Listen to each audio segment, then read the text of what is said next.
Welcome to the DevReady Podcast. Today, joining me on the episode of the DevReady Podcast, I have Litsa Barberoglou. Thanks for joining me, Litsa.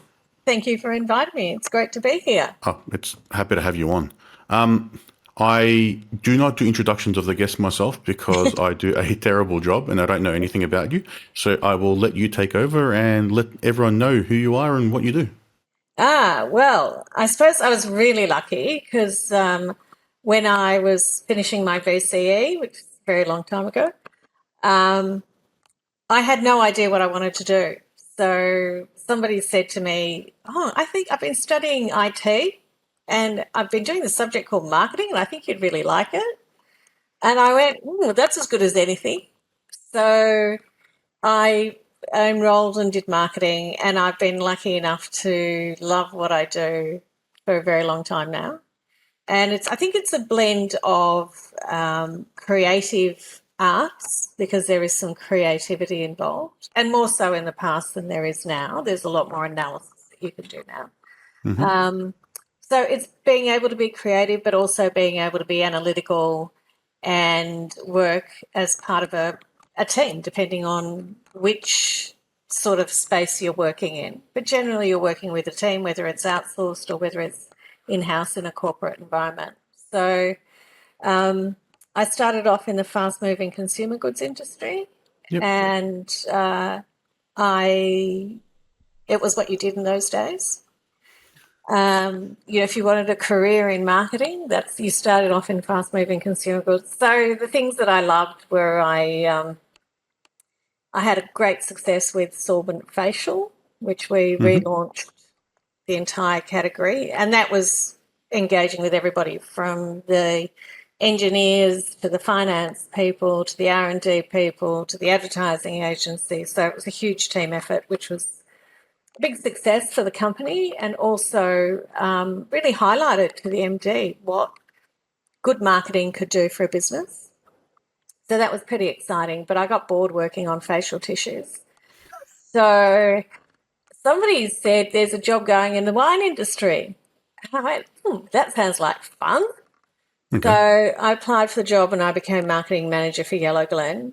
I knew nothing about wine, knew nothing about the wine industry. And I seemed to have muddled my way through and worked on Yellow Glen, launched Yellow, which was the biggest, best launch of its day, won a couple of industry awards. And then I moved around in the wine industry, from corporates to family-owned businesses to distribution companies. And then I decided that it would be a good idea to buy a small business. Okay. And that led me to the world of small business owners, starting up businesses, being all things to all people, and did that for a while.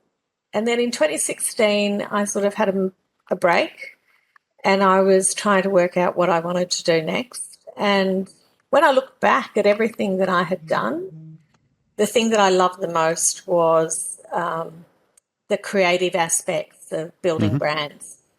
So taking something, doing the analysis around what was happening, what people wanted, doing research, and then taking all of those insights and changing what you were delivering to deliver a better outcome for the consumer. And that's when I went and started Brandivine.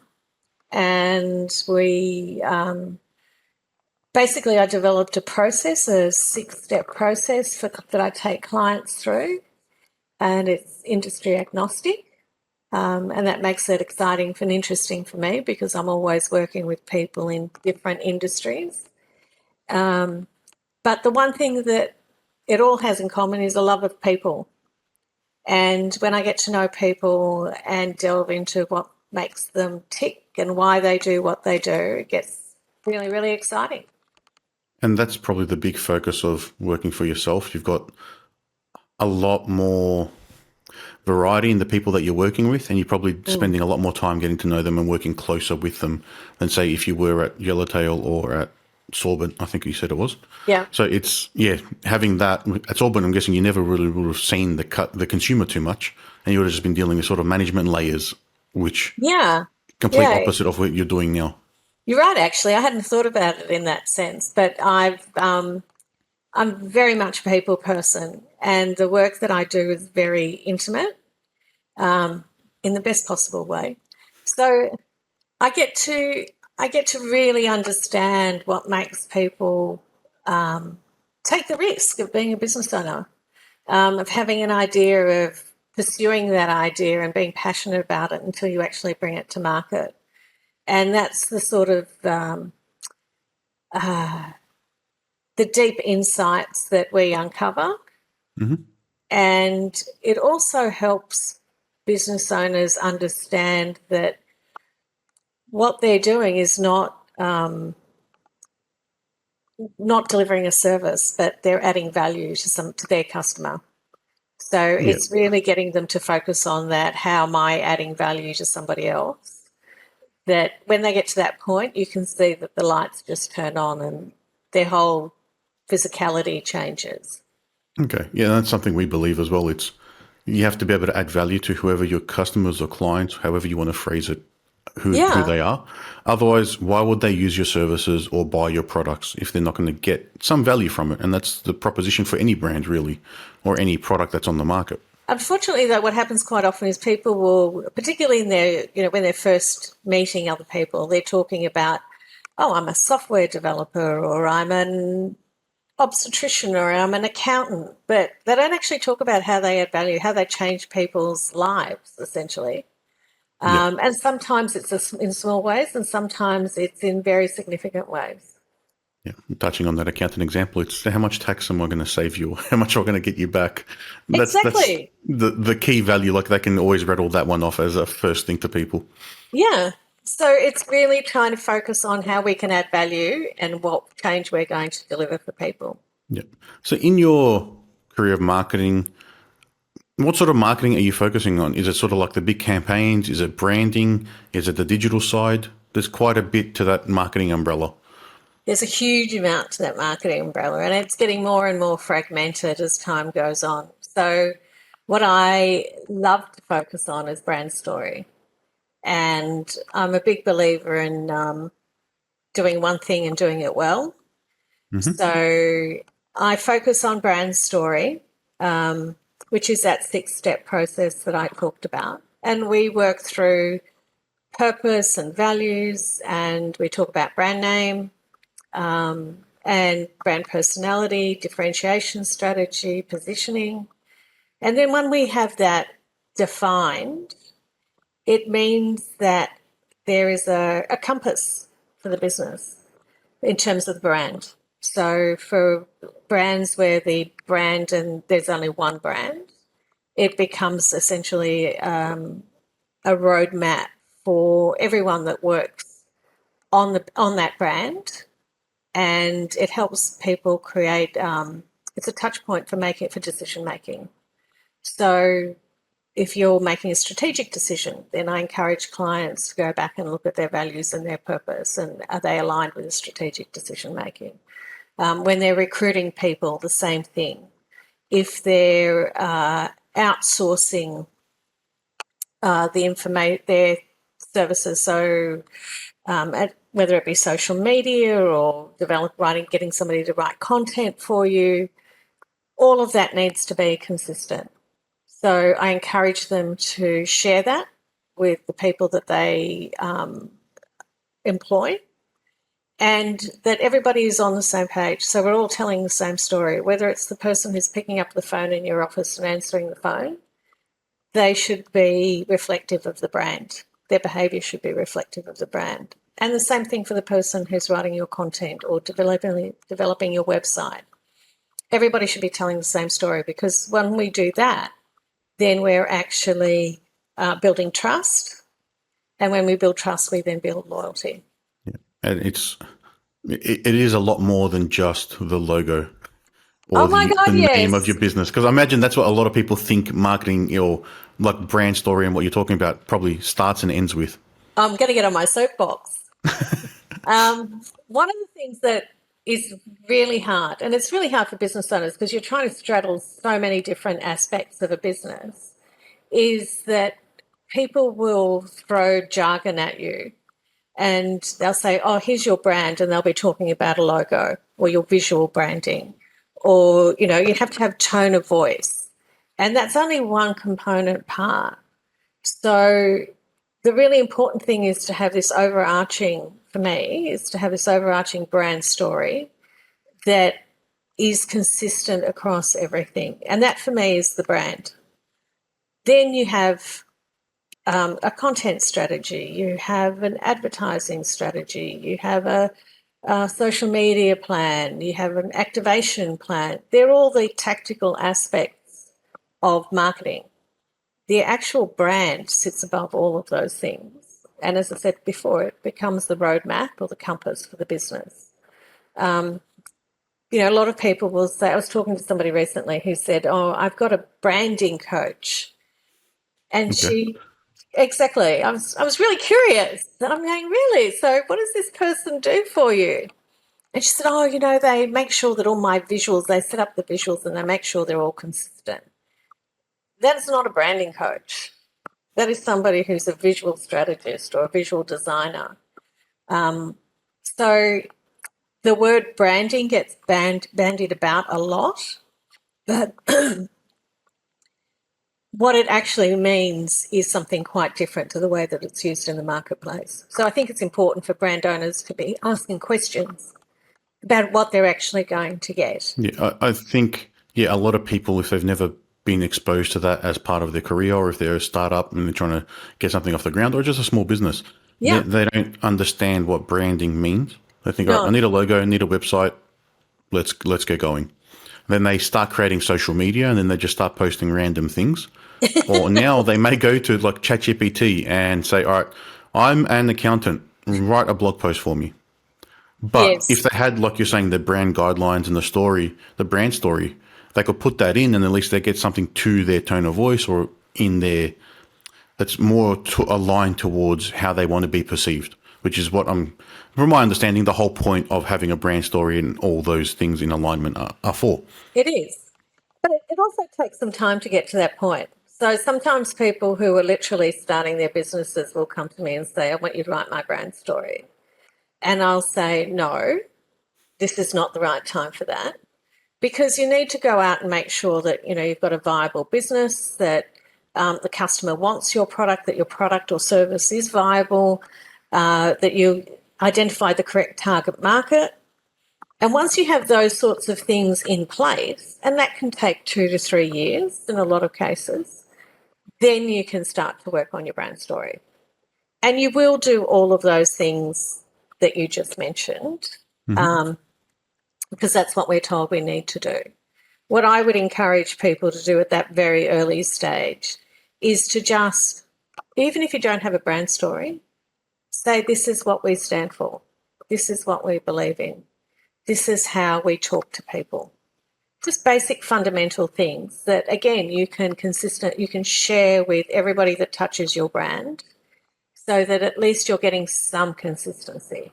And it's okay to change. It's also always appropriate to pivot.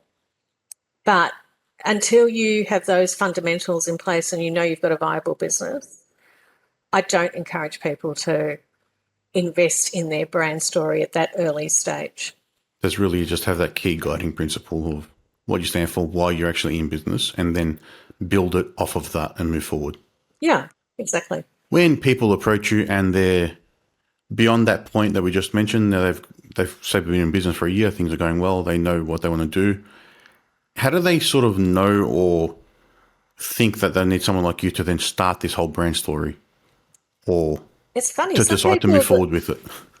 Some people don't. Quite often it starts from a business problem. So, for example, I had a client who's a fractional CFO, and we were chatting, and she said to me she had 2 different businesses. So she would go to networking events, and she would talk about being a fractional CFO on one hand, and on the other hand, in almost the same breath, would talk about being an NDIS plan manager. Okay. And there was this complete incongruence, in terms of the services that she offered. So for her, it was about how do you take these 2 things that she was doing, trying to run two separate businesses and bring them together in a cohesive strategy.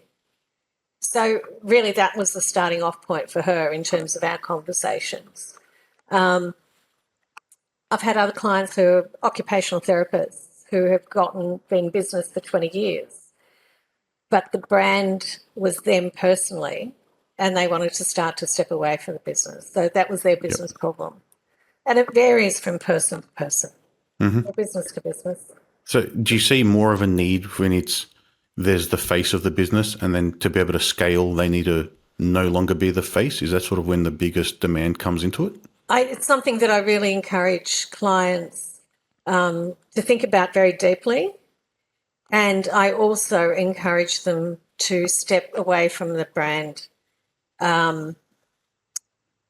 as quickly as they possibly can, particularly if they have a vision and the brand is going to grow and they potentially want to sell it or they want to merge with another business in the future. At that point, it's really important for your personal brand not to be the same as the brand, because that's where you add value.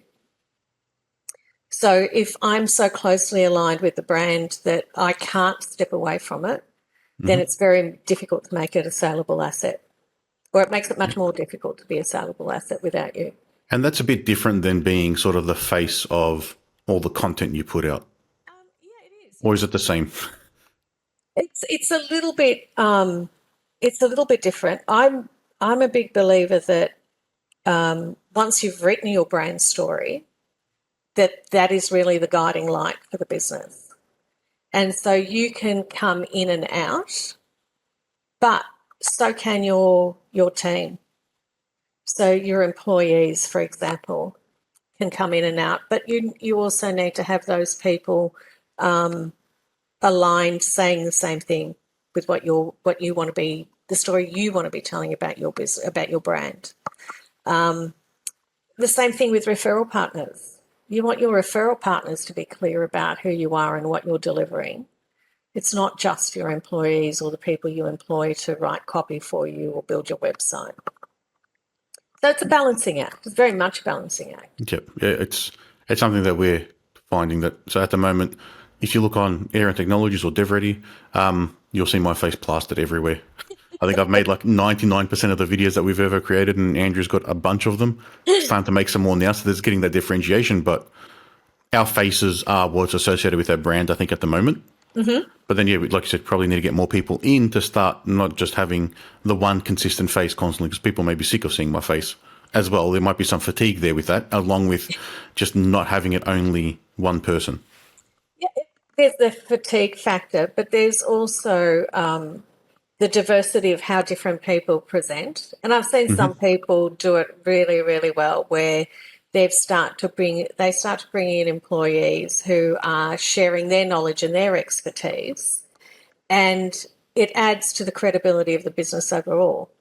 It's not just me and my business partner, both very nice people. I've met you both. But it does add to your credibility in a space as well, I think. Yeah, I would, because then it shows you there's a broader team. It's not just the people that are up front talking that are knowledgeable. The rest of the team has experience and different point of view and perspectives to bring to the products and services, and ultimately more people to add value to who we're trying to provide value to. Yeah, and you're also allowing you're connecting with a broader range of potential clients. So much as, we all think we're wonderful human beings, there are some people who we connect with better than others, who we resonate with better than others. So having that broader range of people to share information with enables you to then connect with a broader range of people as well. Because, yeah, certain people may see my videos and not like me or the way I say something, but then someone else is there and then they tell you, they say don't judge a book by its cover, but a lot of people do, and that's first impression. So absolutely. That can happen. Yeah. Yeah. And while that can be a good filter, because it may get rid of people that you're not going to want to work with in the future, it may be, all right, they may get along better with one of the other people in your business and you haven't turned down a potential opportunity. Yes, absolutely. So what are sort of like the 6 guiding principles that you follow when you're building out the brand story and working with your clients? The first is purpose. So why do you do what you do? And maybe that I tend to work with business owners. That's my preference, and Mm-hmm. that works. That is the most important thing, because for me it helps do two things. It helps them understand the deep passion that they have for what they're doing, and generally, if you're a business owner and you're growing your business, you are passionate about what you're doing. It also helps them dig deep and understand what value they're really offering. So that's the first thing. Then we talk about values, which is very closely aligned to the purpose. And when we talk about values, we talk about emotional values and rational values. The reason being that we make decisions, we make emotional decisions, and Mm-hmm. then we justify them with rational arguments. So we search for both rational and emotional values so that they complement each other.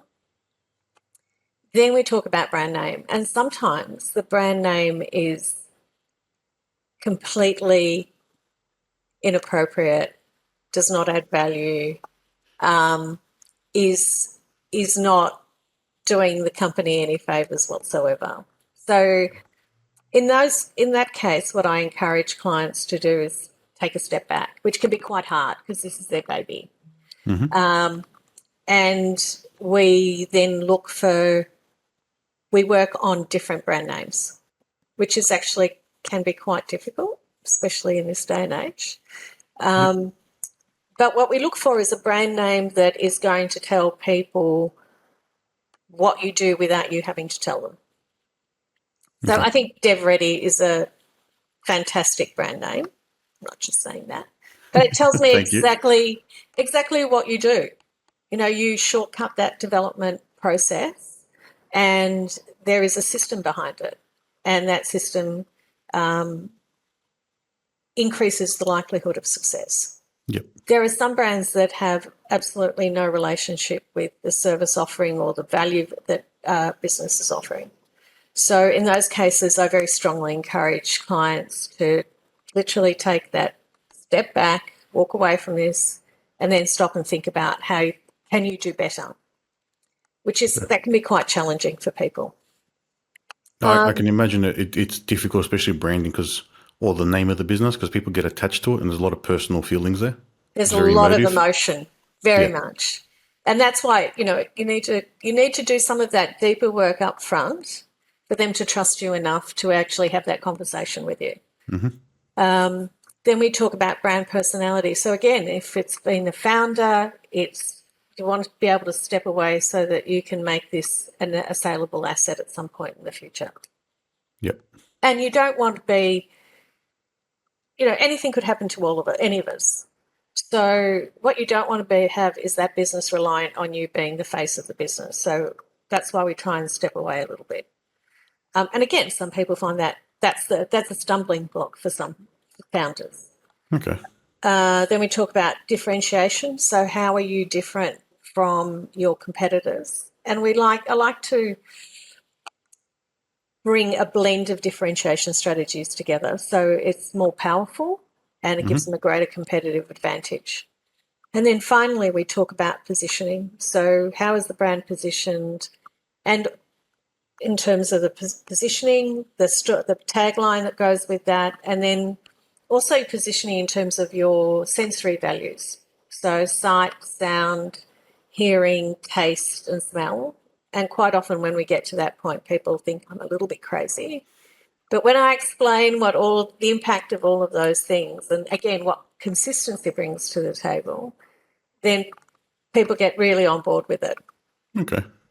I've only ever heard of the sonic branding at that point. I haven't heard of the smell unless you're like a perfume company or you've got a product that has enough fragrance or an aroma that can go with it. Well, it does depend. For some businesses, it's not. We rank them in terms of Mm-hmm. importance to that particular client. But I had a client, for example, that was their obstetricians and gynecologists, Mm-hmm. and so the waiting room can be quite an anxious place. You know, you're waiting to see Yeah. a medical doctor, there's specialists, there's a whole lot of things that could be going on.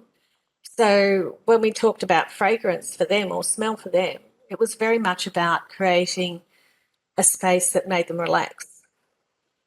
So using essential oils that would would enable them to calm down, feel relaxed before they get in to see the specialist while they're waiting for their appointment. And it makes sense now that you explained it.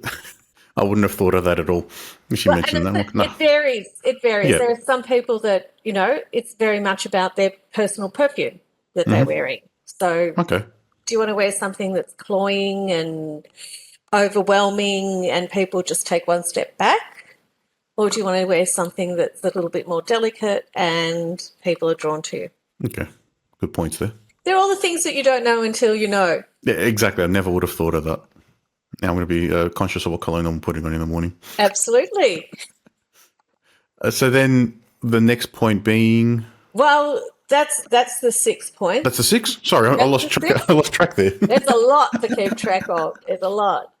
But then that positioning really ties up everything that we've worked on in the lead up to that. It's what I like to call the ribbon that we wrap on the ribbon on the present. Mm-hmm. And then we do a summary of key talking points so that, again, we make it easy for anyone that touches the brand or is engaged with the brand or represents the brand to be telling that consistent story. Yeah, so they know how to use it, how to reference it, how to stay on point, and actually have it all relate back. Yeah. It's all about consistency. And that goes beyond just putting a logo on a picture that you're posting, which I'm guessing you probably see a lot of. But even your logo, you know, quite often we'll work with designers who will give you a set of brand guidelines. And I've had this with somebody who we worked really hard. We rebranded her business, fantastic brand story, brought her strategies together, worked with a great designer, a really fantastic logo that worked really well and aligned with the brand name.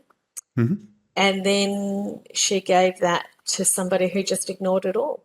Oh, well. So they used the logo, but the brand guidelines, the visual brand lines that came with it were basically ignored. So that'll be all the how to position it, what it should go against, which variation to use depending on where it's being used and things like that.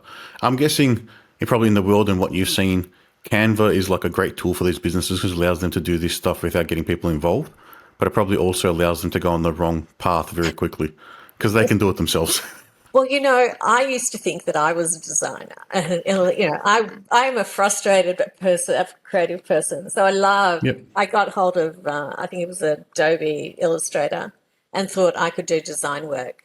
I learned very quickly that I'm not a designer. It's a very different skill set. Absolutely. Yeah, absolutely. Especially Illustrator. That's a very difficult tool to use. It's not photo editing in Photoshop, which most people think is already hard. It's, designing from scratch and making it the vectorized and all that sort of stuff is very difficult. That's it sort of, Canva commoditized a lot of the ability to be able to like layer what probably a graphic designer will do to a degree. Yes. But it allows you to get off brand very quickly because you can do it yourself and you don't know what you're doing half the time. And sometimes it's true. It's very easy to get off brand, but it's like anything, you know, particularly when you're starting a business and you're trying to do all the roles in that business, you do the best that you can. And Canva's a fantastic tool for that. As you progress and your business grows and you want to be seen to be more professional in all the aspects of your branding and marketing, then I believe that's when you go to experts. You know, yes, I can do a rough logo, but it's never going to be as good as somebody who's a trained designer. Of course. So for anyone that's just starting out, what are some sort of key things you can get them to start thinking about to get in preparation for having or being ready to start that brand story journey? So that's a really, really good question. I think the first thing is to take some time, not jump into something, quite often I'll hear people saying, oh, I had to have a brand name, so this is what I started off with. Take some time, stop and think about what, there you are going to invest time and money in a brand name. Try and make it the best brand name that you could possibly have. Take some time to think about who your target audience or target audiences are likely to be, because when you start, you're going to be trying different things. And each time you try something, there will be a degree of success or failure. So you want to have a range of options. You want to try them all. You want to see which one's going to be most successful. But be very conscious about what those things could be, who those target markets could be. And then think about your offer. Again, you start off with a great concept. Do you need to massage that offer to make it more appropriate to better meet your client's needs? And so that's a big picture perspective on a business. But branding, I think, is about being consistent. So try and be as consistent as you can possibly be, because it will then be easier to move on than if you're being one thing over here and then you're saying something completely different over there and you have a dog's breakfast. Yep. It's very hard to move on from that. Yeah, I think the consistency is key in not just the branding, but also probably the marketing and your day-to-day. So if Absolutely. you can be consistent, will just help with familiarity for your brand, especially if you're in the market. And then on the content side and marketing side, it allows you to consistently, or again, using that word, but repeatedly put content out that people will become familiar with. And then your brand grows from that as well with reputation and what the marketplace sees. Absolutely. So if anyone wants to reach out and they're ready to take that leap, Litsa, how can they do that? I play on LinkedIn. Mm-hmm. So people generally connect with me on LinkedIn. So it's Litsa Barberoglou Branding Strategy. Yep. And I'm generally pretty active. So all they need to do is look me up. No problem. And we'll also include your link to your profile and your website in the show notes, so then they can find it through the podcast app as well. Fantastic. Thank you. Awesome. Well, Litsa, it's been a pleasure having you on today. Thank you so much for your time. Thank you. It's been a great chat. Thanks a lot. Take care. Thank you. Bye.